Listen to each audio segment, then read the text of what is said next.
All right, so We're live on YouTube. Cool. Randall, uh, you got a lot of books, I see. Um, obviously, you're big into books. Let's say, when do you think you started reading? When was like the very first time you opened a book and enjoyed it? Um, when I was really little, probably like, man, probably pre-K or something. We were like super dirt poor, but I had a Mm, book, The Emperor's New Clothes, and I would sit with my stepmom, and she taught me how to read really early, and I would read that book over and over and over again. I actually still have that book today. that's cool. A little bit of history there for that. That's cool. Now, you said Emperor's New Clothes. It reminds me of the movie Emperor's New Groove. I'm guessing that has no correlation whatsoever, but that's popped up Unrelated, in my head. Okay. but The Poison for Cusco. Mm,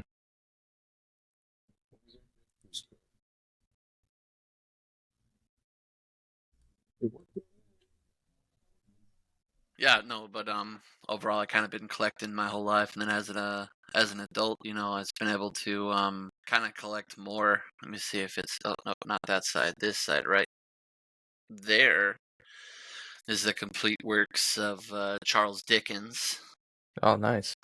I'm a pretty huge fan. Great Expectations, probably my like all-time favorite book ever written. Okay, nice. Now, are you exclusive to just books? Do you read comic books or anything? Oh yeah, I mean, I do like so I used to be big into comics.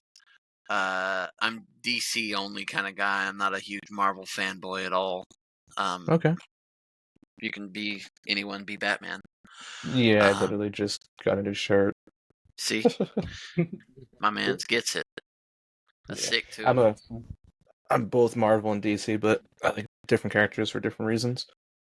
But yeah, no, Understandable. comic books are chill. I don't read very many like actual comics. I read a lot of like manga and manhwa, stuff like that. Whatever the Chinese word is for that. Mhm. I actually know that. I just can't remember. Manhwa. It's something like that because manhwa is the Korean, manga the Japanese, and then so yeah, no, it's kind of as far as that, but I do a lot of that digitally. Um, for like actual like reading a book, I prefer like a light novel. All right, here we go. Thank y'all for chit chatting for a little bit. Um, good morning, good afternoon, good evening. Welcome to Join the Raid podcast. Tonight we have a special guest, somebody I've known for quite a little bit. Recently learned that he's an author, and he just released his newest book, Resurrection. Um, it's looks really interesting because I like isekais and it's based off that. So tonight, obviously, I'm Terry Raider, whatever you want to call me, asshole. It works out just fine. Next, you have the squad, Mr. Savage, Hello. and, and then we have our guest, Randall Tatum, and you'll hear me call him Tank every once in a while. But that's just from childhood, growing up together. That was his name. You're gonna hear me and call me probably other names too, so it works out. So Randall, give us a little introduction of yourself. What's up? I mean, Randall Tatum. I grew up in the same little podunk town that Terry did, and we used to ride the school bus home together and talk shit. It was you know, part of growing up in the woods, and I went away college, and now I'm back in Texas. And I mean, I guess professionally speaking, for the lame side, I'm a project manager. You know, technology and business integration kind of things. But really, I want to hope to one day live up to the whole wordsmith kind of thing and join the ranks of all these cats behind me on the shelves. Nice. I hope you do too.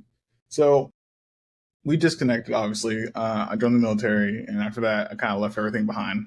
You know, same old. Whenever you leave Grofton, let's be honest, Yep, kind of yep. just leave everything behind. Obviously, mom, sister, and brother are still there, but it's a nice thing to actually get away from there instead of getting out of that small town mindset to see life outside of what you're used to. How was that for you before? I know you married, have kids. and you're expecting another child now, right? Yeah, my third, a boy. Okay, Congrats. Thank that's you. awesome. So with that, how did you find for yourself that you wanted to write a book with all that going on? You had a job, you had everything else going on. What made you say, I'm going to write this book right now? Oh God. So I mean, kind of like you. I don't know if the experience was you, but I went to Phoenix right after high school. Like a month later, I started my bachelor program in Phoenix, and I actually started in game design because I had always been interested in um, reading books. I mean, how many times do you see me reading books and everything? Like I just always been a reader. So kind of followed me into that and took me into game design. And game design, I was allowed to turn that interest in reading into a full-on god complex, creating, game worlds and whole nine yards. I mean, I guess I've always been writing, but it was probably about a year and a half ago. It was my wife was driving us home from somewhere, I forget. I think maybe Houston, going to see my mom, and I just had this idea about a kid that grew up super poor and wanted to be a merchant.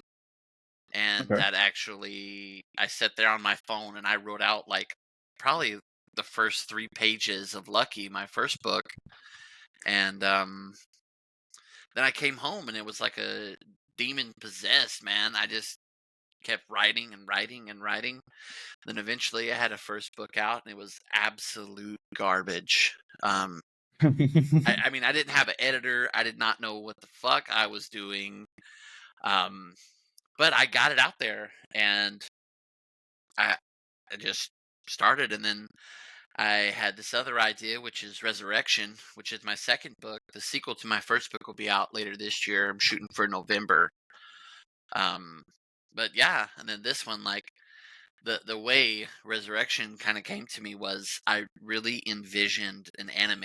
Like as you go through the book, you'll notice that each of the chapters is almost like an episode in itself, where it kind of has like a start, a middle part, the conflict, the bad guy, and the end. It's very like encompassing of the world as far as world building, but kind of episodic as far as each chapter goes. Okay. So you said you kind of became a demon possessed. Okay. I understand that very well. When I moved from North Carolina to Texas, it was like, everybody kept saying, just start the podcast back up. Just start it back up. I was like, no, no. Got everything set up, got internet, electricity, everything all that set up the laptop. And then I just started fucking writing and writing and writing. And then I hit up boss lady and she's her producer and she's like, you want to do this? Like, pretty sure Savage is not gonna have a problem with this. I was Mm-hmm. like, cool. So we hit it up and we just been going nonstop. It's just one of those things. Like they're not so much as me because I have a problem with sleep. I really do. I stay up all the time, and I was always researching something, looking for something, trying to figure out somebody else to like have a conversation with constantly, just to figure out something new. And then now I'm trying to find out somebody from other countries and everything like that, and we're having conversations back and forth. And obviously the time difference is a struggle, but for me, somebody that doesn't sleep much, it kind of works out for me. So I have something to do during that time instead of just looking at the walls. But yeah, I kind of hit the ground fucking running, and it's one of those things. I'm just like, I want to do this, and I got to figure out where this is gonna fucking go. So yeah, I get that a lot, and I haven't had this kind of drive in years. So it's one of those things. I'm just like, yeah, I'm gonna fucking do this shit, and I'm gonna see where the fucking goes. I'm gonna go till the wheels fucking fall off.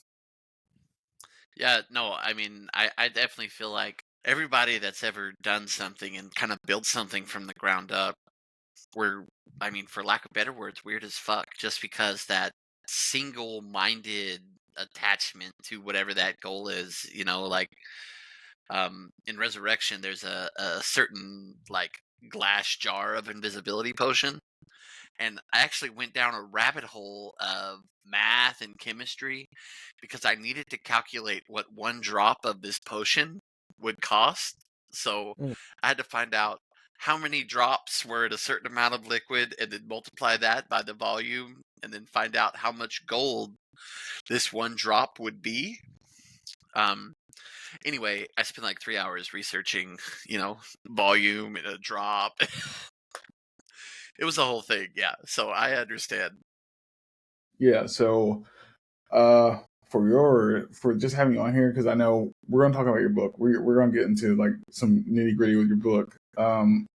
Main reason I want you on here because I knew you from growing up. I know there's a big gap. I know we can fill it in with a conversation, and I know that there's got to be something interesting you're not telling everybody else that I want to hear about. I mean, yeah, my whole fucking life is interesting. I'm fucking awesome for starters. Hell Like, yeah, I love we, that fucking confidence. we don't Yeah, even. That's not exactly. a gap to fill in. I mean, I went to a video game college where I don't know. I might have been one of the coolest people that existed at that place, just because I was more socially adjusted than a lot of people. So that's awesome. Shout out to my Yeah. other dweebs. I don't know, man. I went to college and I did all kind of shit. I worked for THQ. Okay. I did an internship with Blizzard working on the StarCraft 2 engine. That's cool. Okay. Nice. We were doing the official YouTube mods on how to use Galaxy Script in the StarCraft 2 editor. Yeah, I mean, that was cool. I produced a television pilot for this show called Trial 2020. This was in 2014 or something, so, working on Okay. the past. But no, that was really cool, man, and you just end up making money and probably doing more things that you shouldn't, a lot of drugs and just other random crazy things that I'm not confirming that I did, but probably existed. We always deny. We always That's deny. correct. I'm just Always. saying, No I'm not matter saying what. I did it. They just Plead the fifth. existed around, there were people. I don't know who they are. Anyway, Yeah. you just, you live life, man. And then you meet a girl and you go from there. But ultimately, man, the desert sucks. So I was in Phoenix for, oh God, I moved back to Texas in 2021. So from 08 to 21, so like 13 years, I lived out there. It was hot as shit. Um, I lived through like 2 serial killers there in Phoenix. That was pumped. One of them was this, he was called the Baseline Strangler. Okay. And he actually was killing people like straight up, like visually right down the road from where my college was for my master's degree. And he was killing people there. And then there was this other guy. I don't know what they called him, but he was the guy who was in the back of like a panel van with like a hole in the side with a rifle, and he was shooting onto the I-10. So Okay. big ass interstate runs right through the middle of Phoenix on the way to Yep. California. And he was just shooting onto it. Oh man, it was a trip because I had to make the drive every day back and forth to work. Like it's kind of like, I don't know, COVID in that aspect of like, is it gonna kill me? Probably not, but it could. So you're like, fuck. So I heard about that when the one that's the shooting off I-10, and I was like in my head, just like thought to myself, like, wow, I bet he's a disgruntled vet. Oh my god. And see, I don't even think he was. I think he was just actually, he was the son of like a pawn shop owner or some shit. He just had easy access to the firearm because of the pawn shop. And then Yeah. I don't know what the fuck his problem was, but there was even like a copycat guy in Mesa, which was like one of the burbs of Phoenix, and it only happened one time, but he fired randomly onto the highway too. Like, fuck, guys, like, y'all need to find a new fucking hobby. This is crazy. Hey, they need to find a new outlet. Stress, like maybe jerk one out. Post nut clarity is a real thing. Oh, bro, super. Make yourself feel better and warm fuzzy on the inside. Post nut clarity, that's a double-edged sword. Mhm. Because Can be. you have the clarity and you're like, fuck, who are you? What did I just do? Anyway, As far as like, while I was out there, I actually ended up in mixed martial arts, and I got a black belt, so that was fun. Nice. Okay. Um, What mixed martial arts were you in? the fighting system thing or whatever was called Pitbull Way. Okay. And it was a technical MMA mix of Taekwondo, Hapkido, Wing Chun, and White Crane. Okay. Yeah, so it was kind of I don't know, weird mix. My Sifu, man, that was a fucking intense guy. Okay, like we trained in his backyard. Like he had a gym, but he just preferred to be barefoot in his backyard. I don't know. There's some fight videos out on the internet somewhere. You'll have to find them. I won't help you. You And can't drop us a link. You can't drop us a link or nothing like that. fuck Like, no, man. Because come no on, matter man. what, shit's embarrassing. All right, like not because I sucked or anything, but it just once you look at it objectively and you just a couple shirtless, sweaty dudes slapping each other, like fuck. I don't need You that could have kind of just rip. put it on OnlyFans, made a little bit of couple dollars for it. You never know. Everybody has their thing. Everybody has their thing. Could have I made a little bit mean, of money for it. you're right, but also like I ain't trying to be like a internet whore. I mean, it's appealing. It is appealing. I see like the temptation. Show a little wang, get a couple dollars. I mean, you don't even got to show a little wang. You don't even got to do that. So, Yo, the Some people internet's so just the like. slap. internet's a weird place though. Okay, Oh, because I it's know. like you make more money for buttholes and shit, and I got kids. I don't ever want them googling me, and then like, oh shit, that's my dad's butthole. Like, Yep, that'd be bad.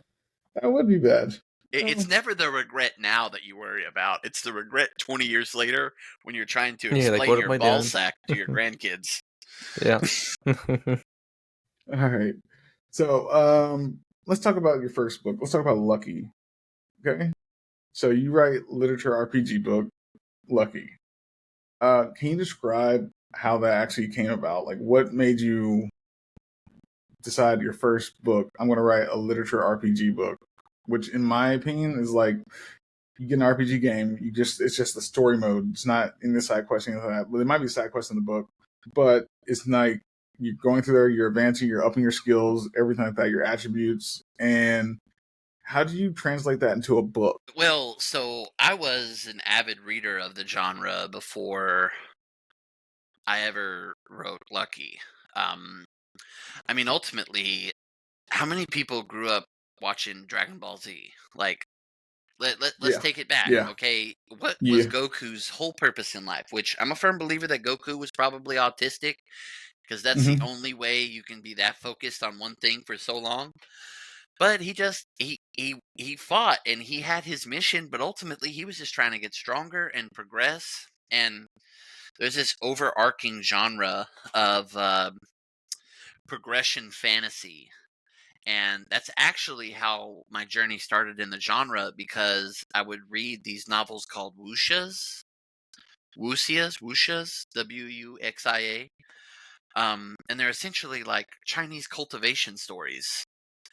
And your dude levels up over time and everything. Well, then I stumbled on LitRPG, which is like everything Wuxia offers with the cultivation and the progression and the learning techniques and the getting stronger, but then it also kind of throws in the elements of like tabletop D&D, you know, and you have your stats and shit like that. And then kind of came to Lucky. I was deep in reading lit RPGs at the time, and then like I said, I was on that ride home from Houston, and it just kind of struck me, and it wasn't even like the story or anything crazy, but just like the world started like building itself in my head to the point where I needed to get that demon out of me and needed to exercise that, and I started writing it down, and then Lucky was born. And then I Okay. ran immediately into the wall of how difficult it actually is to write a book. Yeah. I feel you there because boss lady knows I was writing as well. I was like, you know what? Not many people know how schizophrenia works and everything like that, and the feeling of it and everything, how it actually goes through the mind, how it actually affects you mentally, physically, emotionally, all that jazz most of the time, because it's still, most people feel like it's taboo. And that's why I was like, I want to write something about it. Started writing, got 3 pages in, then I was like, fuck. Yeah. Not a pantser, huh? Nope. Yeah, no, I get that. I mean, first off, mental illness is real as fuck, and for people that are still denying it today, go home, boomer. But I mean, really, like, I find myself in a weird place because I'm like a hybrid pantser planner, and I need to plan out certain things, or else I'll lose the plot, literally. In this sense, not just figuratively. Um, Yeah. and I need to outline. But there's so many tools you can use now to really like help you. And if you have an experience and you know that you have people that you can reach because of your experience, I would genuinely recommend, like, I will help you. Like, get those words out. Sometimes it's not writing it because you know how you feel, you know how you thought, you know what it did to you, you know what the outcomes of the decisions you made, whether they were, intentional or not. So you have that. You have the words. You just need to find the structure to get that out, and that's probably the hardest part. Where your story ends to where you want it to end, or where it begins to where you want it to end. That shit's hard. Let's see here. See how lucky you came to be. Did you get writer's block in writing lucky at all? Yeah, like every time I sat down, because you're like, oh, this is such a cool fucking idea, but then how do I get there? How do I use that idea? And it's like, little mini writer's blocks. Okay.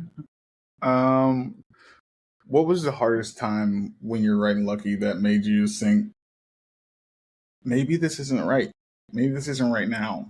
You know? Um, what's the thing where you like self-sabotage yourself mentally because you don't think you're good enough, even though you're like massively qualified or you actually do know what the fuck you're doing? I hear this a lot.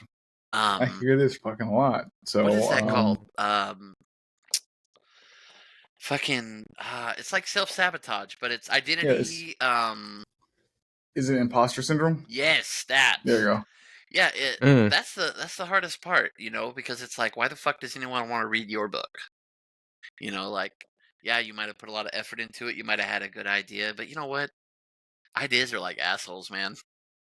Yeah, Yeah, everyone's got everybody's one. got one. That's correct. And I feel like I've talked way too much about assholes for some reason. I'm not that Hey guy, man, but we know what you like. I We're guess lining so. up. Fuck. We're lining up to where you like, so we can keep it there and like just hone it in a little bit. I see. All right. Well, that must be why I hang out with you. You're an asshole. Yeah, you're right. See, So nobody believes that either. That's the bad thing about it. Nobody really believes that. I'm like, y'all just haven't seen it yet. Y'all just haven't seen that side yet. I'm just saying, T. Watts all pumped up, coming out of football practice, and he's like feeling hard as fuck, and he's like, "Yeah, guys, come on, guys, fuck yeah!" Oh man, that guy. That's so easy to see. And I can only imagine how you were in the military because they gave you a fucking gun, and you were like, "Fuck yeah, guys!" So that was it. Just transferred so easily for me. I bet it did. It was just like, you know what? Get fucking pumped.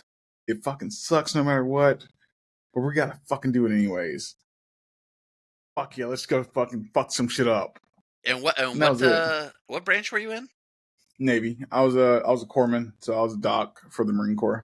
Okay. I had my roommate in my bachelor's degree. Awesome guy by the name of Mike Smith. Sorry, Mike, for name dropping you. But he was he was in the Navy for a long time. But he worked on submarines, Okay. and he got out. And I mean, he was way older than all the rest of us. I'm 18, 19 years old, and he's like 30. Because he had spent a decade in the Navy, and he was a really cool guy. And just like but just like my brother, my brother was in the Marines for 12, 14 years, something like that. Um, Yeah. That shit fucks with you. So, funny thing about your brother, I ran across his Facebook when I was living in North Carolina. Found out he was right down the damn road from me for fucking years, and I didn't fucking know. Right outside of Camp Lejeune or whatever. Yeah. Mm-hmm. Yeah. I'm not going to say the specific area, but I lived in that area for 6 years before I moved out of that area. And finding out, I looked at his profile, saw the area, I was like, are you fucking shitting me? I had somebody from fucking back home right here the whole fucking time? Well, I So, can yeah. tell you, man, that shit changed him. He got, Yeah. PTSD really bad. 'Cause, I mean, he went on multiple tours to Iraq and Afghanistan because he essentially joined, I think like 02, 03 or something. Yeah, during the peak of the Iraq War. Yes, and he essentially went through boot camp, then they shipped his ass straight over, and he got that full jarhead experience, Yeah, I But I get mean, it. I've had my time over there. It's one of those things that everybody's like, that's so horrible. It's like, I love every fucking second of it. There are bad times, obviously, but it's one of those things that I wouldn't trade it for anything. Mm. But he's yeah. he said that same thing, but then after he's too many sips into his bottle, Mm-hmm. some of the truth starts coming, and he still believes, because of the camaraderie and the brotherhood, and you're literally like, your life is on the line with these dudes that are just like, they're watching your back, like, yeah, I guess there's a sense of obligation, but I feel like the camaraderie and like the esprit de corps, is just like, and then to watch them get blown the fuck up, by essentially a child with a grenade. It's Yeah. like, and then having to kill that kid because he wasn't dead after the grenade, like shit like that. And some of the stories, just like, I understand why he's fucked up as he is, but Yeah. also like that just seems so fucked up. So I really feel bad for you service guys. Not that I'm not proud of y'all and I support y'all 100%. I just like, fuck, you guys are just like brass balled motherfuckers. Yeah. You if you're not, it changes you. It Oh, yeah. it transforms you into that warrior mindset. And most people think that, that's too aggressive, that's too much, because you need to be more caring, more nurturing. Mm-hmm. I didn't find the caring, nurturing side until I had to deal with kids mainly. So I kept my same demeanor for years after I got out, and it transferred over to everything else I did, work, everything, friendships, and lost a lot of good people that could have been, really there in my corner that wanted to care, but they're just like, can't deal with you because you're too destructive, you're too hard headed, everything like that. So I was like, cool. I mean, And you're also yeah. like, not to be crass, but you're a professional murderer. Your job is to, like, it's not just, your job is not just to kill people, but also like, it's a normal thing. Like, your job is to follow orders ultimately, but Yeah. those orders could very easily be go and kill those people, and Yeah. you can't really not do that. So the fact that you come back with any kind of semblance of normalcy seems like a, Yeah. maybe Seems those like a guys win. are maybe those guys are pussies a little bit, like, what do you expect from this person who was just told to kill people and then had to do it and then had to be okay about it afterwards? And Yeah. then come back into normal society and then acclimate to normal society again when you've been dealing with that for 4 years or whatever. Then deal with HR Karens. Yeah. Yeah. Mm-hmm. Yeah. Like, I I never can't. I went to can't. war and I don't like HR Karens. Yeah. I can't. I can't. I can't. I can't work in the office, man. I can't do it. No. Nope. Nope. Nope. Not Well, an I office covered that person. last time, but no, I can't do it. It doesn't work for me. Man, But office politics are the fucking devil, man. They're the worst thing. Like, I just want to do my job. Like, let me do my job. I'll do it well. Mm. I'll go the fuck home, and I won't think about you until 8 o'clock tomorrow morning when I clock back in. exactly. But it's never okay. It's never okay. No. me and you had a previous conversation. You're doing a little rewrite. You know, I don't know if it's for you really mainly, or it's for the readers, or it's for whoever else.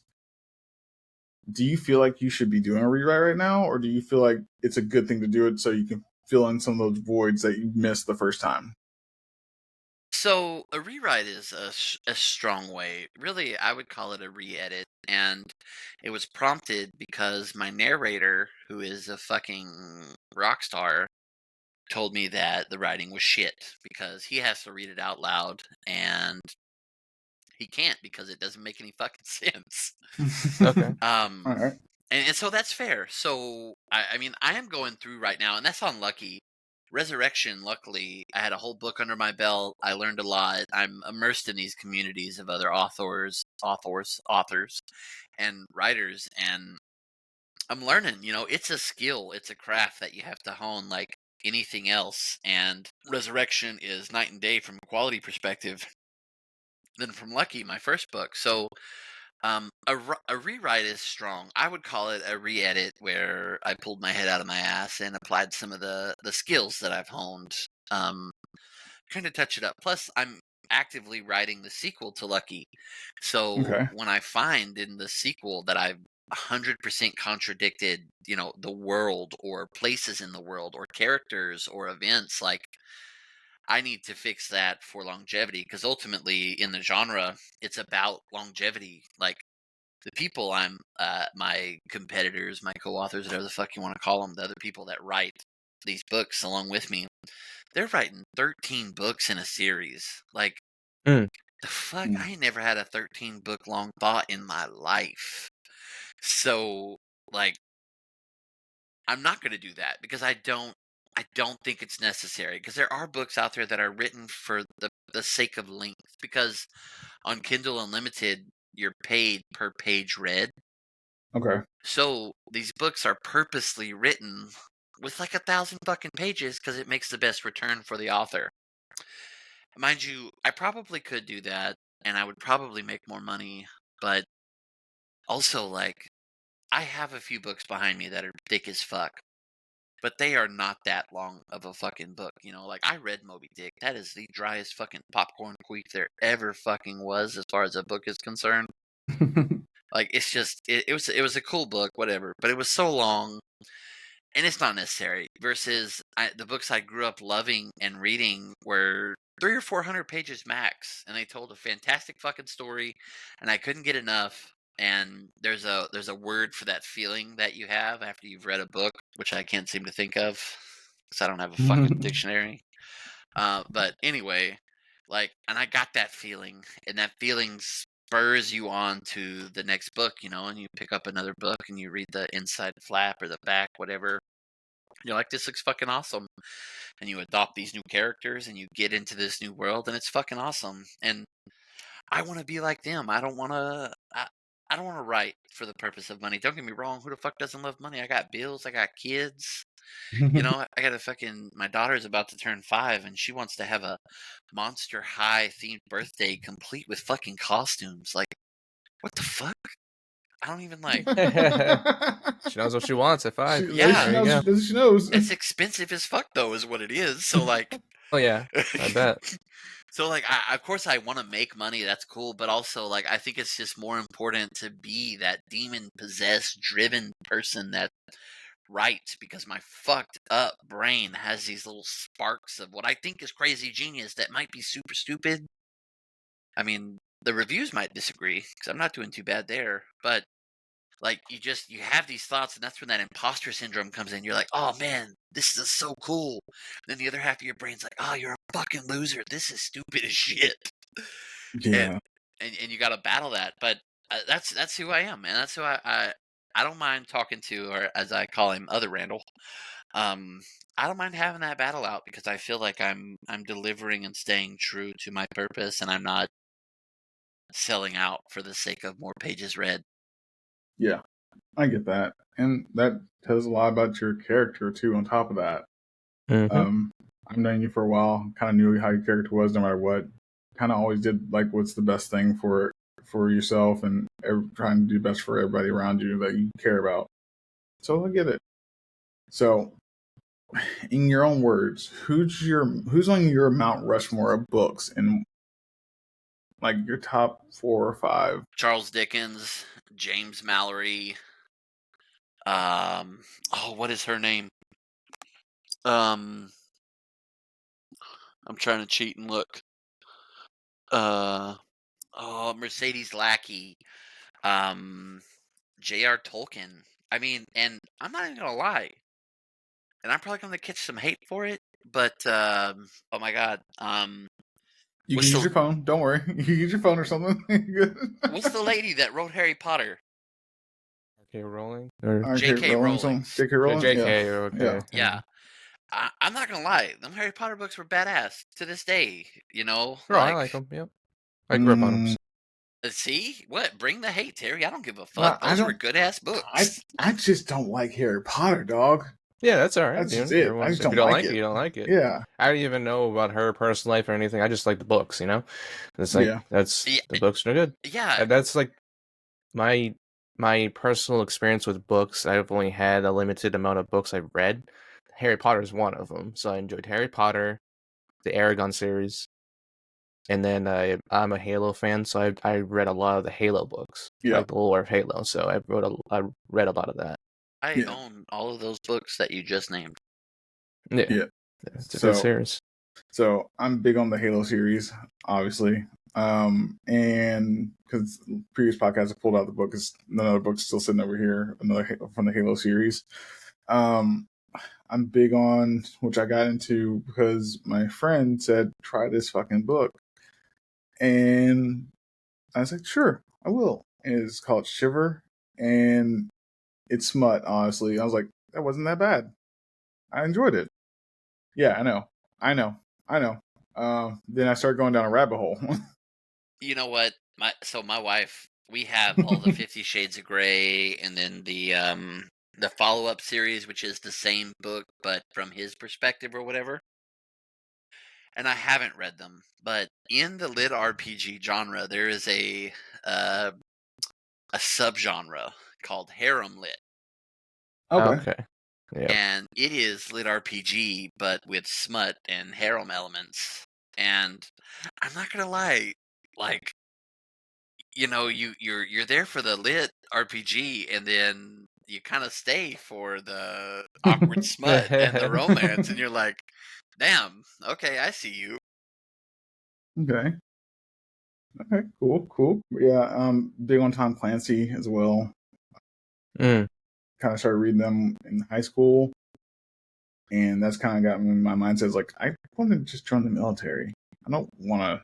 I don't want to have a regular job. Does the military aspects of the books that you like, do you like find that you have stuff in common with them, and that's part of the reason why you're like interested in them? Yes and no. You can tell a lot from the writer's point of view if they've actually experienced it or not, because there's that missing feeling. There's a missing feeling of adrenaline, fear, and that you literally start thriving on for a little while. And it's one of those things that everybody's like, this book's so good. I was like, it's not a bad book, but it's missing it's missing a couple things that honestly, if they go in there and put those things in there, I'd be hooked. American Sniper, that book, filled with his real passion and everything like that, he got it reworded a little bit so the common everybody else can actually understand it a little bit more. But that was so fucking good. Mm. And it just pulled you in. There's also his second book. I can't remember what it's called. It's American something. Now, so now, real quick, the movie itself, American Sniper, was it close to the book? It was Is based that off the what book. It was based off the book. It was based off the Yeah, I figured biography of that, his but life. like, So if it was it like pretty close to like how it was portrayed in the book as in the movie, because a lot of times movies will venture off and kind of a not lot be as accurate. more grit and a lot more depth in the book. Okay. Lone Because Survivor. yeah, Oh no, yeah. Lone Survivor was somebody else. That's the Yeah, that American was. Sniper. That's the sequel. Is it? Yeah, Okay. at least Huh. according to the Uncle Google. Okay. Cool. But yeah, I like books like that that lead into it because well, your fiance knows because she has a conversation with me. She knows I miss that feeling. I miss it so fucking much, and nothing comes close to it at all. Yes, there was a lot of trauma bonding, everything like that with it, but same difference is it was good to me. You said So that you like fantasy. yeah, I do like fantasy. Okay. Mhm. Do you like sci-fi at all? Do you fuck with that? Yeah, I do. Okay. So for unasked for book recommendations that I think might scratch that itch for you. There's a series called Vampire Earth by E. E. Knight, and it's like Way the Wolf, Way the Cat, Way the Bear. Anyway, and it's like a dystopian post-apocalyptic world where aliens fucking invaded or whatever, and the last dregs of humanity built themselves into the old military structure, and it's about this guy essentially trying to save the world. But that might be really good for you because that has a lot of the military elements and shit like that. But then if you want like more of the reality but still fiction, there's a writer. His name is Herman Wouk, Wouk. And he wrote a book. It's a series. It's 2 books. It's called War and Remembrance and the Winds of War, and it's World War II fiction. Mm. And it talks about a Navy family that essentially lives during World War II and the sinking of the Lusitania and Pearl Harbor and all that shit. And I mean, fucking amazing books. But the dad was in the military, so it's very like military driven. So those might both be good things for you to read if it strikes your fancy. Check them out. Okay. Okay. I will definitely look them up. I'll probably hit you up after this and be like, what are those fucking books called again? Because my memory sucks. Just not even gonna lie about it. Um, do you feel that Resurrection is going to be more successful than Lucky for the first go round? So I think yes. I think it will be simply because I have a better idea of what the fuck I'm doing. So like for example, yesterday was release day and I released, the ebook, the paperback, the hardback, and the audiobook all on the same day. That that alone puts me head and shoulders above. I mean, I released like 15 versions of Lucky, okay, because I was fixing shit every time I put in like I mean most people don't even know about the new versions because I just push them and they silently because the books are print on demand and the ebook automatically updates. So most people don't even know it, but pushing these updates over time and just like and it was all staggered and the audiobook is in production now for Lucky. Okay. So like I think just because it was disjointed and I didn't fucking have a clue what I was doing that it will. However, I think long term, Lucky is so like lit RPG. Like it is the embodiment of the fucking genre. Like because dude, he's got the system. He levels up. He has a unique way of leveling up, and his stats grow. And I think that it's not a comedy like Resurrection is by any means, but like I think there's comedic efforts in it. Of course, I think I'm funny. No one else might. Fuck them though. Like I think all around Lucky has more long term like staying power, Okay. and the way I'm building the world is that I'll be able to write books as it strikes my fancy in that series, versus Resurrection, which is very similar in the fact that is a like I made a whole fucking world map for Resurrection. Like in the book, even I had it printed on one of the pages, the world map, so you can actually see what the whole world looks like, and it's just different, like because it is like it's vaguely lit RPG, like the status screens, because statuses are a big part, but there's not a system in Resurrection, but instead, as part of like the running gag of Resurrection, he writes his own status at the end of not every chapter, but a lot of chapters, and part of it is one of it lists his strengths and his weaknesses and his possessions and shit, and um his like faithful sidekick, the main characters, is this demon dog named Ron that also just goes by dog. And at one point on his status sheet, one of his weaknesses is dog's farts, and it it just it has the elements, but it's just not focused the same. So I think short term Resurrection will be more successful, but I think long term Lucky will be. I hope to build it towards like a bread and butter series. Okay. Nice, nice, nice. So, Lucky and Resurrection. Which one would you recommend me to start with? Somebody that likes fantasy, likes dark fantasy, romance, war themed books, anything like that. And I love RPG games. I do. So, which one of those would you think would be? And I love isekais as well. So, which one do you think I should start with? I think it's going to be probably more to your whatever your taste are. If you truly like isekais, like what you're saying, then Resurrection might be for you because it's meant to be like an anime. Like Okay. it's written that way, and if that's where like you have a lot of interest, then it'll be more appealing to you. But if you really want to get into like the true lit RPG genre, Lucky is truly the semblance of that with the systems and the fighting. And I've done probably 100 hours of research on martial arts for Lucky because one of the big things in it is that he trains in martial arts and learns, and he goes from literally rolling around on the ground with a dagger cutting the back of people's ankles to being this fucking like a Screama master, which is like a Filipino martial art. And then in the sequel, he actually starts learning destreza, which is like the original Spanish one of the original Spanish martial arts that later became modern fencing. So like I don't know, it really depends on what you're trying to get out of the thing. One's a lot more serious than the other while still being lighthearted versus the other one is literally got fart jokes. Gotcha. Gotcha.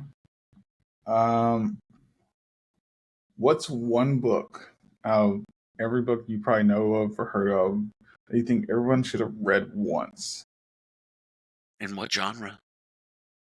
Anything. Open-ended question. Great Expectations, Charles Dickens, one of the greatest books ever written, hands down. I'll die on that hill. Okay. Okay. It's got everything. It's got Yeah. suspense. It's got mystery. It's got action. It's got the fucking plot twist. It's got the romance.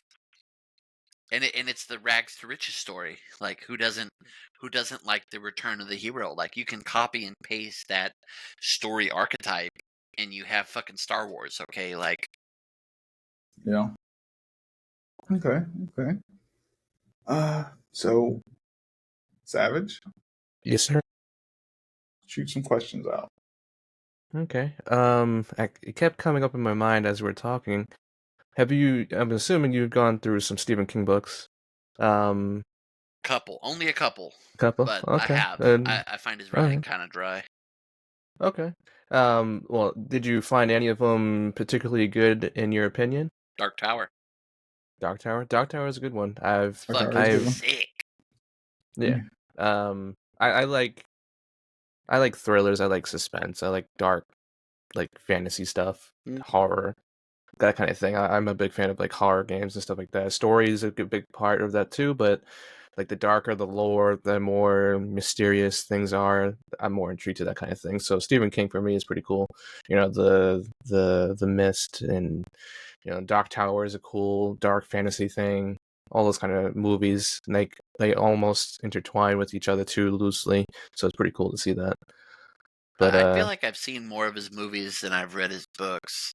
yeah, Yeah. definitely. But the Dark Tower, like, because that's a whole series, right? And the whole series is fucking badass. So that was, that's good. And then he had another one, Paranorman, or is that right? Is that the name of it? And it's We'll like a check real quick. ghost dude. Fuck. Let me look it up. Let me look it up. Stephen King. And I'll try to find it. That's probably not the name of it. No, not Paranorman. That's not. Man, and it's like a ghost boy. They made a movie about this shit and everything. Um, Ghost Boy. Huh. See it? Trying to think. I definitely never seen this movie. Yeah. Interesting. Trying he to wrote think one, and and I'll think of it. As you can okay. tell, I'm riddled with the ADHD demons. Yeah. Okay. It's alright. It's alright. I'll think of it right as soon as we're done for the night. But You'll but be like, yeah, that's what it was. he had one that was, and it was this guy. Oh man, they're in his his hometown. He doesn't know he's dead at first, and then he later realizes oh, I'm dead, or maybe he's not dead, and he just has the ability to become like a ghost. It's like some Danny Okay. Phantom shit. You know what I mean? Dreamcatcher? No, that's not Stephen King.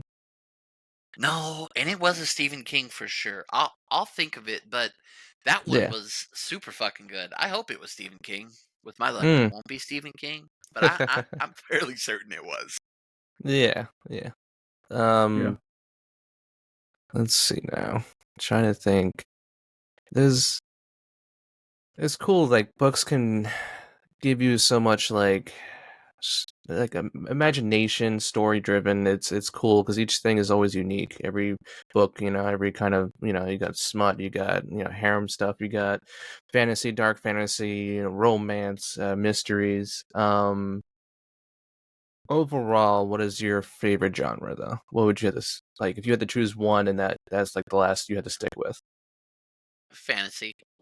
I think it. Fantasy? I think it has the most subgenres and the most flavor and Mm, variety. it And does. there's even people that argue that science fiction is a subgenre of fantasy. So Yeah, it could be. I could see that. Yeah. Now would No, when sure. writing Chad. there you go. When writing books and stuff, do you have a lot of post-it notes sort of thing going? Do you always have you're writing the book and then you get to one point and you're like, oh yeah, I should add this. I'll make a side note and you just put it to the side, that kind of thing. You have that thing going, or is it always just locked in your head? Oh no, okay, yeah. Oh, so damn. this Hey, is a that's good. collection of my shame. They're literally notebooks and notes and thoughts, and then let me show you the real. So I wrote the entire outline to a book here, and I did it in sticky notes, Hey, Huh. that works. Hey. Sticky notes is a and good form, the whole fucking thing is sticky notes. So yeah, to answer your question, sure, but also help me. A lot of people sometimes they have a system, and it works. Whatever you need to do to get the job done. But like even like people in high school or middle school, a lot of times you'll see kids using sticky notes all the time. So it's more common than you think, really. Yeah. Um, I seduced the chaos gremlins in my head. Chaos Gremlins? Yeah, They're fun. they're flirty. now, how how much time do you put in?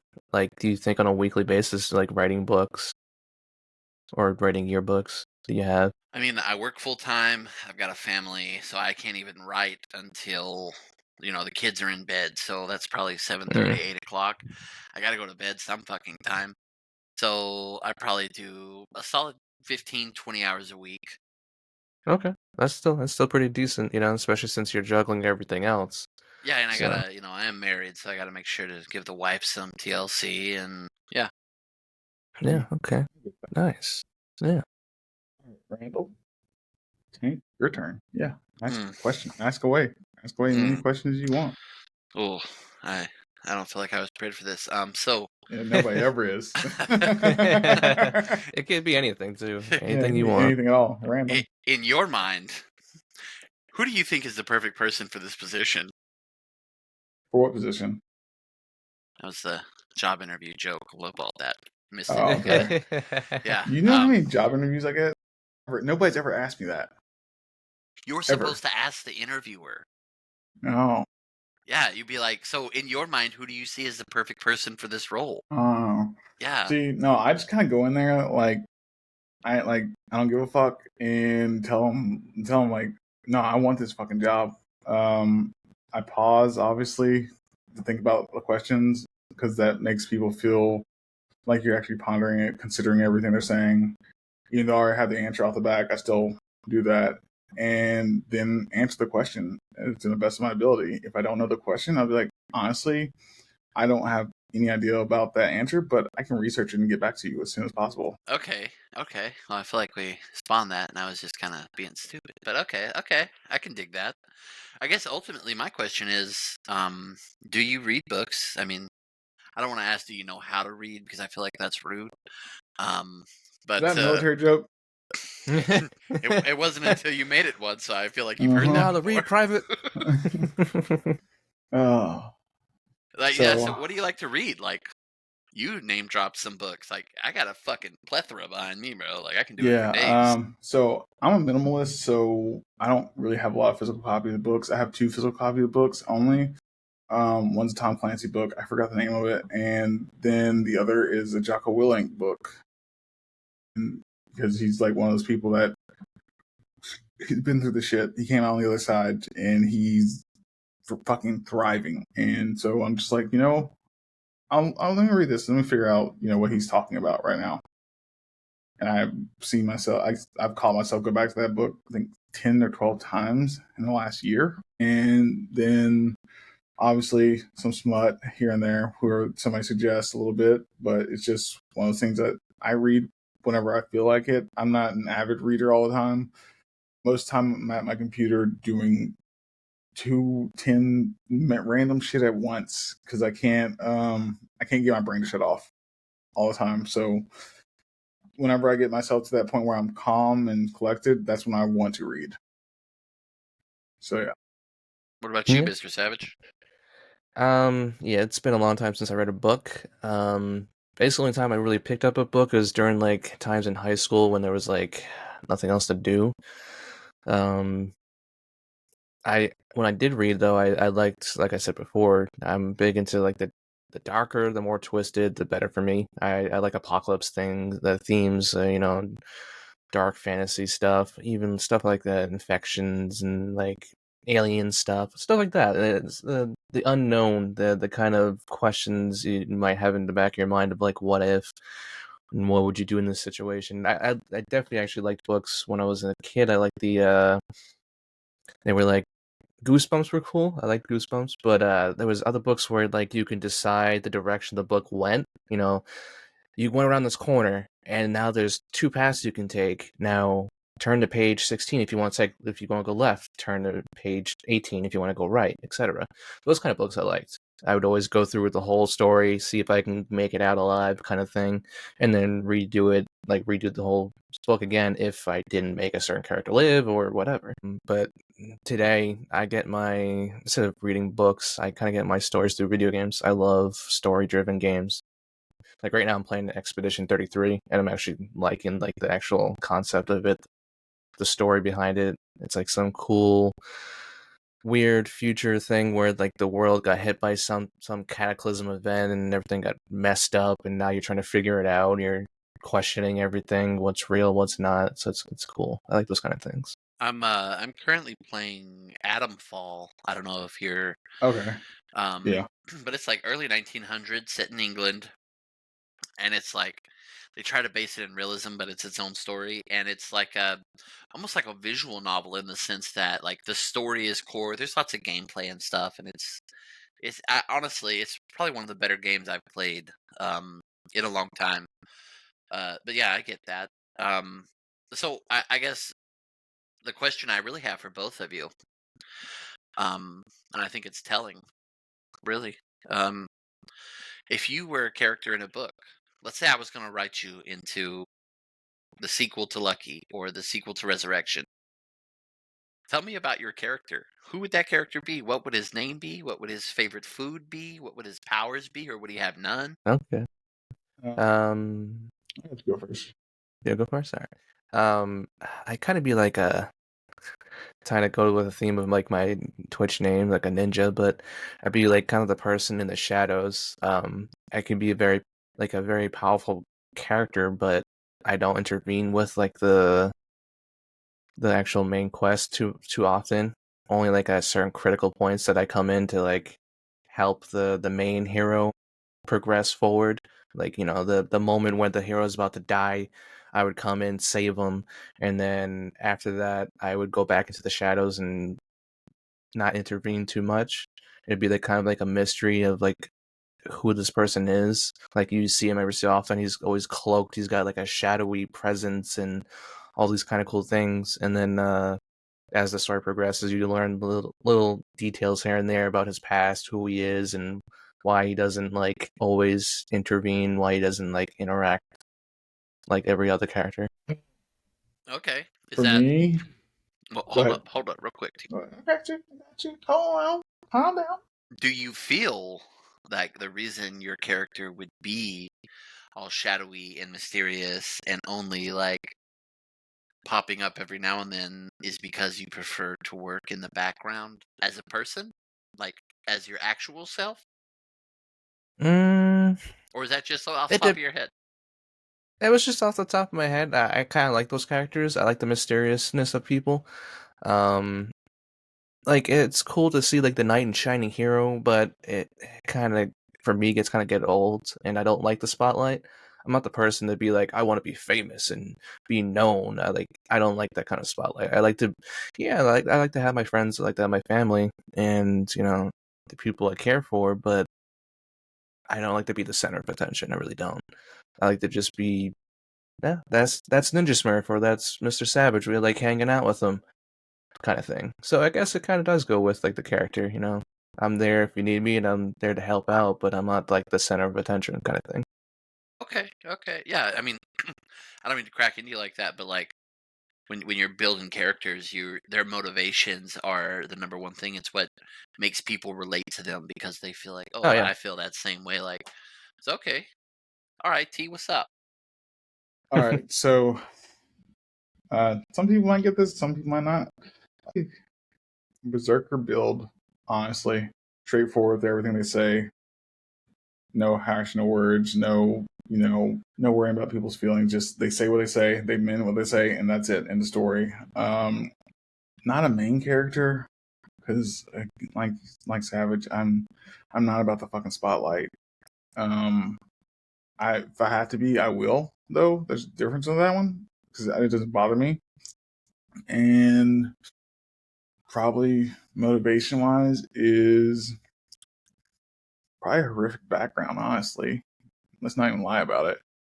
Uh, more vengeful revenge side of Mm. story, and kind of gives no quarter. Nothing's going to stop him. You know.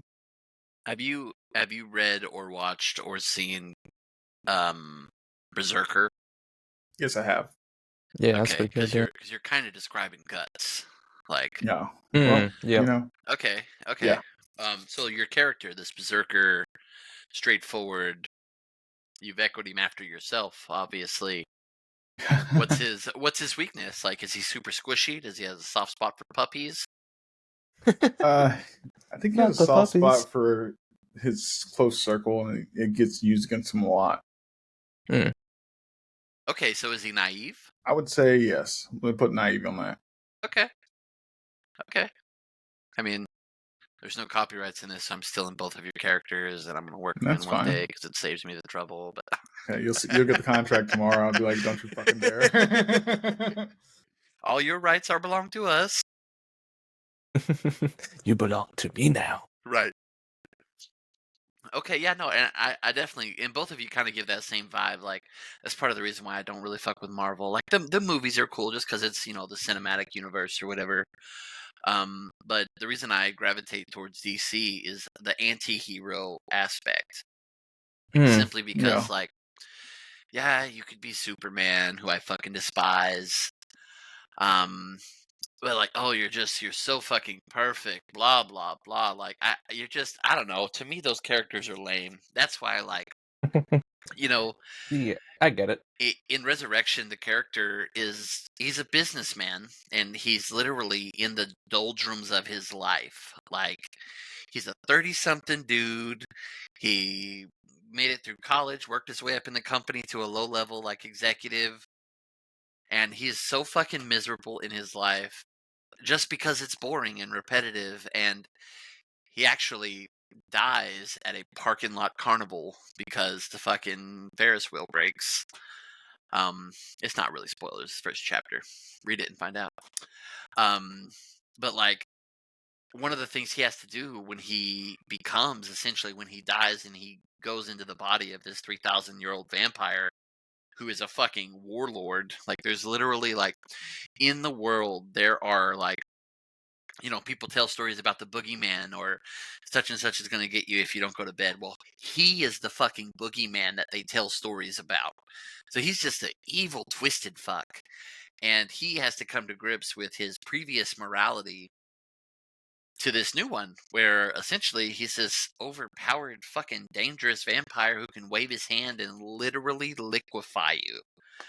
And he has to come to grips with the morality of the fact that I might be immortal, but I have to kill because I have things that I care about, like his dog or some of the other characters that he meets along the way, and or even in Lucky, the main character Seven, which a lot of people do that. They think that the book's named Lucky and the main character's named Lucky. It's not. It's Seven.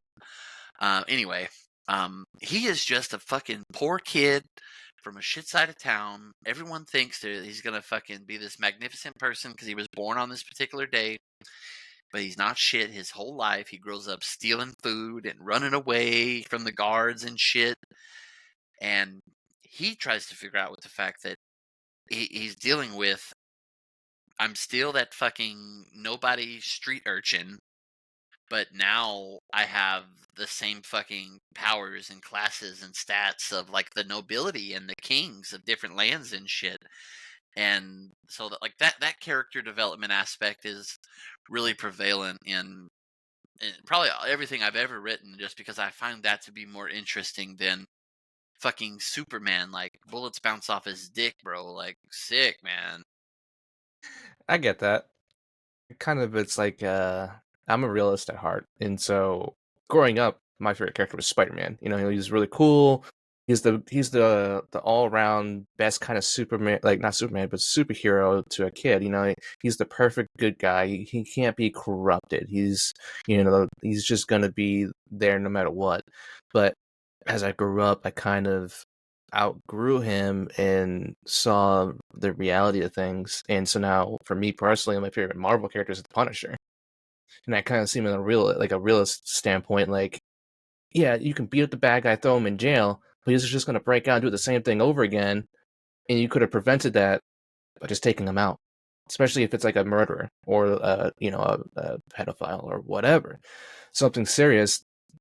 Take them out. You're done. Now you just saved these potential lives from ever being taken away.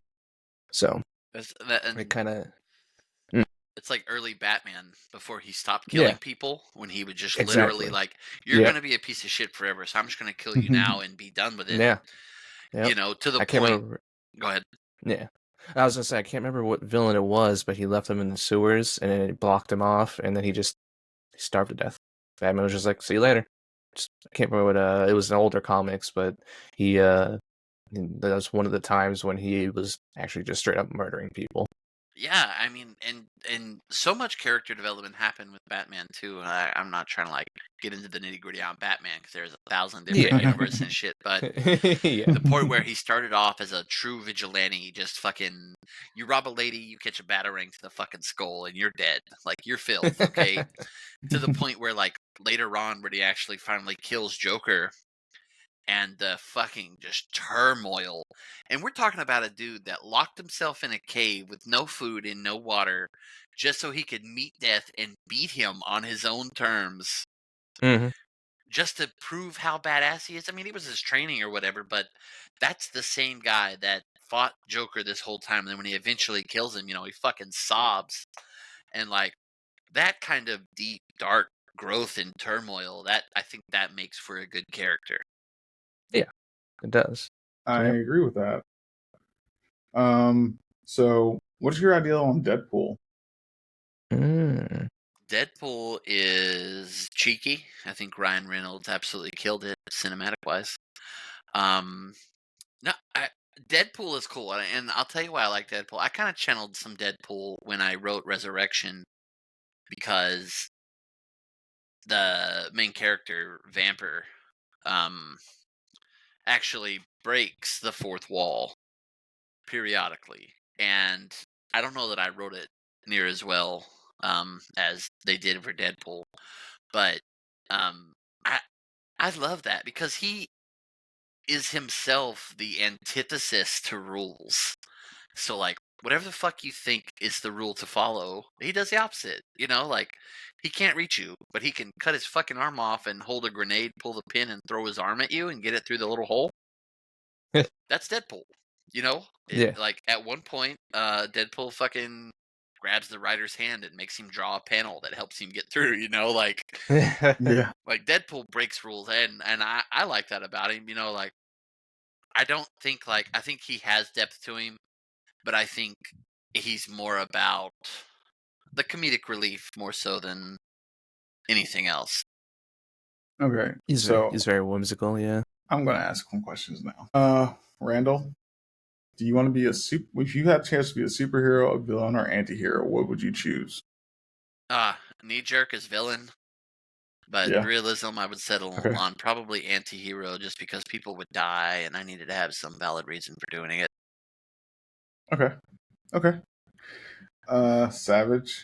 I asked this earlier in Discord, but give the Yeah. answer. Yeah, no, same thing. You know, anti-hero. I'm a realistic person, and at times you're not going to be able to, stop the bad guy by just knocking him out. You know, you're going to have to make a hard decision. It's not going to be easy, but you have to make a hard decision in those situations. It's cool in comics because it gives you that like idea, like, oh, you can be the good guy, you can save the girl, you can put the bad guy in jail. But in all reality, these kind of bad guys in like a realistic stance, it's a lot worse because the more power you give someone, the more corrupt they're going to be with it, and that's going to cause a lot of problems. You know, they're going to do things that you don't want to see. And by the way, if you ever want a show that's kind of realistic into that standpoint, is The Boys. Yeah, I The watched that show. Boys. Yep. I love the show. It's very graphic. It's very sexual too in some aspects, but it gives you that sense of like what would happen if you did have the Justice League, but they were corrupt by like, money, fame, all that stuff in today's standards. Superman, if he had mom complexes and did blow. Yeah, exactly. It's one of those things you put that human aspect to them instead of that virtuous aspect to them all the time. Because as humans, just in general, like most of us, like let's say we wake up tomorrow and have $1 billion in that bank account, tax free, everything that don't have to give anything back. Most people wouldn't act the same. No, they definitely wouldn't. Pragmatic of you though to think about taxes in that scenario. Yeah, but I always think about nothing's free in this world. I'm too logical at times. I really am. But it's one of those things I'm just like, do I gotta pay something on this or not? Nothing's ever free. Okay. Cash, grass, or ass. No one rides for free. Tricks, he said. They need to do a Deadpool where he needs to infiltrate somewhere, but the only way to get inside is through like this penny-sized hole. So they launch him at Mock Jesus at the hole, and he regenerates on the other side. That'd be brutal. Okay. That would be really brutal. He does have the same regeneration as Wolverine, who can, according to the comics, regenerate from a single cell. Yep. Yeah, he survived a nuke basically next to him, so. Right. Yeah. Which I always thought was fucked up for Captain America. Because dude's all he's got is his vibranium shield. Yeah. Right? And like that does everything. But otherwise he's like a souped up human. And they got him pitted against so many dudes that are just like by and large better than him on a supernatural level or whatever. It's just fucked up. He's like, yeah, but I got a fucking shield. Like yeah. See, I'm not a fan of Captain America at all because I get it. The poor kid goes to the military, gets this super serum strength, and does the right thing, everything like that. But when you think about it, put that in real life, real terms, like somebody that's been beaten up everything all the time, and they get to the level they get they're To get to better the head. they're better than everybody else again to that level Yeah. they've never been before. That's gonna go to your fucking head a little bit. Oh yeah. Well, and I feel like that's what they kind of tried to do with him, right? Because he's Superman, but instead of being impervious and faster than a speeding bullet and all this shit, he's instead just a regular souped up human. But he has that same because Superman grew up humble on the farm and all that shit, and Yeah. same with Steve Rogers. He was ultimately like the fucking skinny kid. He couldn't even get drafted if he wanted to. They just wouldn't take him. Yeah. Yeah. So I feel like in a way there's like a paradox that also parallels between Superman and stuff. And I feel like a lot of the characters, they really did that. I really liked Ghost Rider, but even more than Ghost Rider, I liked Lobo. I don't know if y'all are familiar with Okay, him, Lobo. yeah. Yep. but Lobo, yeah. Yep. Oh yeah. Huge fan. He's like Deadpool of the DC. He's pretty funny actually. yeah, he's also just a dick with a space shotgun for no reason. Yeah. Like And he's super overpowered. I Yeah, feel he's like ridiculous. he's more human though in a lot of aspects, simply because he's like, yeah, I'm corrupt. Fuck it. What do you want me to do about it? I was born this way. I'm just a merc with a mouth, just here to kill and take money. Right, yeah, and to kind of echo what Terry was saying, I feel like it is humans. Humans are flawed, fucked up creatures. They're the same people that build people's identity around killing other people. And worst part is they don't even do it themselves. They just tell other people to do it and feel validated. Yeah. So Trix had another statement. For the boys, I don't think they are necessarily corrupt more than say they are psychologically abused. Even the ones who weren't part of the seven, they had a society that placed them on a pedestal, and so they had a mind of arrogance before money ever came into the picture. I agree with that statement. Yeah, I do agree with that statement. It's just, I guess for that feeling of arrogance, I can relate to that a little bit. Going through being deployed and coming back, you get shit. Come back, go back home, and you see everybody at your house, at your hometown, ain't doing shit. They're still doing the same fucking shit, and you're just like, I am way better than these fucking people. It just goes through. You don't say it, but you kind of think it's in your head a little bit. It's in Yeah. your fucking bones, man. Yeah. You're just Yeah, like, that can- I'm so glad that I'm not you people. Exactly. Like you said, arrogance is probably a better word than corrupt. Because like you said, it's not like they weren't like they didn't have like a different mindset and then come into power and then change into the person they see in the show. It's more of like you said, they were mentally, physically abused and they were raised into that livelihood. So that was just them, and then they adapt this ideal that they're better than everyone because for the most part they are. Their powers are way better. They're able to do more things than anyone else can do, and then they get on a power trip. So that makes sense. Have you seen Gen Z? Yeah, there's a Okay. second season coming out for that too. Yeah. Gen Z is probably my favorite iteration of the boys because it shows them from that young standpoint how they actually get to that point, like going to the schools, actually learning and coming, how they get selected, everything like that. It's like how they get in their cliques, everything. It's just like, okay, now it makes more sense why these people that are in seven are so fucked up because they were basically conditioned to this from when they got their powers to go in school to moving forward and how they get above the rest and we're gonna pimp you out, basically do this deal. Like it's not gonna get you in the seven, but it's gonna get you some money, things like that. Yeah. Anybody got any questions in the chat? Go ahead, shoot them. We'll read anything. So we're gonna go for another 15 minutes and then we're gonna call it. Here's a Randall quick question for you. So besides Batman, who would be your character to go to for DC? What's that dude's name? He's a detective. Is he the one that can transform into the demon? Is that what you're thinking of? No, I feel like he has a really stupid fucking power, but it's Good question. overpowered. Like maybe Rubber or something, but he's like a detective dude. Is he like paranoid? He's like super paranoid and like has all these I don't know that one. And everybody's always trying to fucking kill him because his character is that guy that stumbles on all of the fucking secrets, which is why he's a detective, but his power is so fucking lame. Oh god. He's I never heard rubber of or him. something. Fuck. I have to go through my comics to like find Find out him. who he is. Yeah, but Huh. it's him because he's so scrappy and so useless and he still wins. Like Yeah, it's funny. He like accidentally causes like the solution by accident. well, so he'll get Or finds a hired secret. as like a private eye or detective or whatever, and he's built up this reputation of solving anything. And when he started his career, it was finding fucking cats and shit like that. And then like he eventually gets to the point where like mob bosses want to hire them to find their wife cheating and shit. And the day before, he had ran into the mob boss's wife and her lover at the grocery store. And he's like, do you have a picture? And he shows him, and he's like, fuck, fuck, fuck, because he just knows, like, and I feel like they always allude to it, but like the dude's got like some kind of like supernatural luck or some shit to his side. Okay. Interesting. Man, and his in the name of the comic and everything, it's called like fucking Detective something. Like it's so like on the nose, it's so mundane. And I really think his power is like he can turn his body into rubber. Not like Mr. Stretch or anything like that. Just literally turn his body into rubber.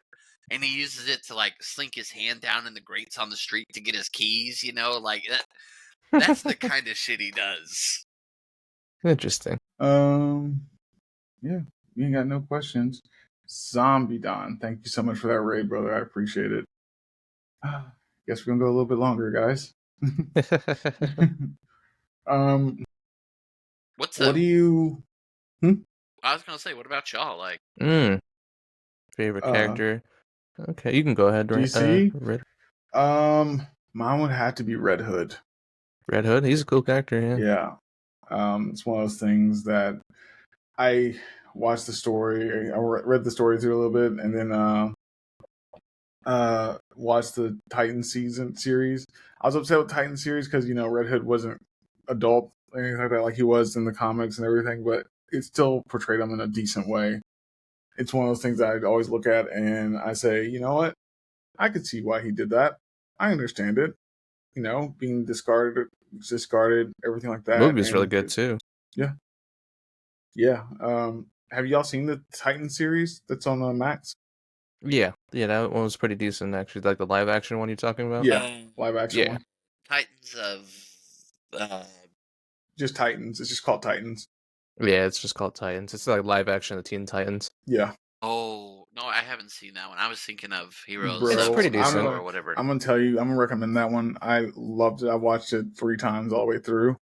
There's some things that are different from like the actual like comics or like the animated, but overall pretty good. It was pretty good. You know who is not, but who I really love, DC wise, was Constantine.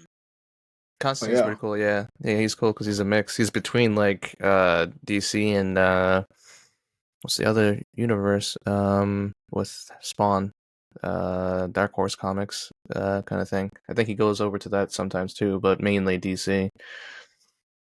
But yeah, I would have to say for DC, if I'm not going off the typical characters like Superman or like Batman or whatever, because I love Batman, he's an awesome character, but who doesn't? A lot of people like him or hate him, but that's like typical answer. So if I had to go off of someone that's not like the main characters of most of the time, growing up I actually liked Teen Titans a lot, and as like a little kid I had a huge. It's funny to say, but I had a huge crush on like Raven. I like her like appeal. Duh, bro. Everybody, anyone with taste does. But not only just like her gothic appearance, but also her character and design. Like her powers are pretty badass. Like her story arc is pretty cool. Overall, it was just like a nice, cool like collage of things. Trix is saying Dr. Manhattan is actually a pretty cool character. Dr. Manhattan is it's not from DC, technically speaking. He entered DC recently and created a universe within the DC like world, but he started off in like the own like universe and then came over. But still, awesome character. He's kind of busted for as a character for powers. Yeah, And it's he cool is. because Dr. Manhattan has the ability to like time actually doesn't interact with him. It goes around him. It bends around him. So he's not part of whatever universe he's in. That time doesn't really interact with him. So he never ages. He never gets old. He can perceive the past, present, and future all at once. His powers are so ridiculous. And then he's a really smart guy, but he lost his humanity. He doesn't feel the emotions like everyone else does. Y'all ever mess with Dark Horse Comics, which is Yeah. like the Watchmen? Mm-hmm. That's what that is. Yeah, Watchmen. Yeah. Okay. So I don't really, because I don't know much about them. I've seen the Watchmen, the movies, and I enjoyed them. It's just I couldn't get into them because to go read the comics. Sometimes it's like that though. Yeah. The movies are good. The comics I barely read any. The only one I read was when Dr. Manhattan was pushed into the DC universe, or he basically brought himself into it, and then he created like a whole new universe for DC, which is crazy, like kind of timeline because he interacts with Superman, and then you're thinking Superman and him are gonna have a huge fight, and who's gonna win, and it's like at the end of the day, the only reason why Superman even wins is because Dr. Manhattan is kind of shown his humanity again, so he doesn't interact with the universe. He just like observes it. So Let's see instead what of the shit fighting, said. He can literally erase the universe, but he chooses to remain within because he regards life as the only anomaly that is your I can't say that fucking word. Save my life right now. spontaneous. Irrevocably spontaneous. Yeah, exactly. Yeah. Okay. Yep. Yeah, he's stupidly overpowered. He can create things at a whim Yeah. as he sees fit. But yeah. Y'all got anything else? No, Tank? not currently. Tank? Oh shit, my mic. Tank? Got anything else? I mean, I would love to talk some more about my books. Yeah, let's do it. Let's do it. Please. I mean, gotta be a shameless horse sometime. And You have to. You have to in this day and age. if you're not talking about your shit, I don't know what you're doing. Ultimately, read my fucking books. That's the answer. Resurrection, the audiobook's already out for you people that resisted 7th grade and still just want to listen to books. No hate, no hate. Especially not in today's world. As a writer, I want to say read, but we got audiobooks for that. Got a promo going on with Patreon right now. The next subscribers, Patreon? which the next 3 subscribers who do the $1 tier, actually get a free code for the audiobook. So rather than the $17 or whatever it costs on Audible, you can get it for $1 on Patreon. So that's cool. But no, ultimately, I guess I'm pretty pumped. Like, Resurrection is cool. It is isekai. It does have those like super anime vibes, and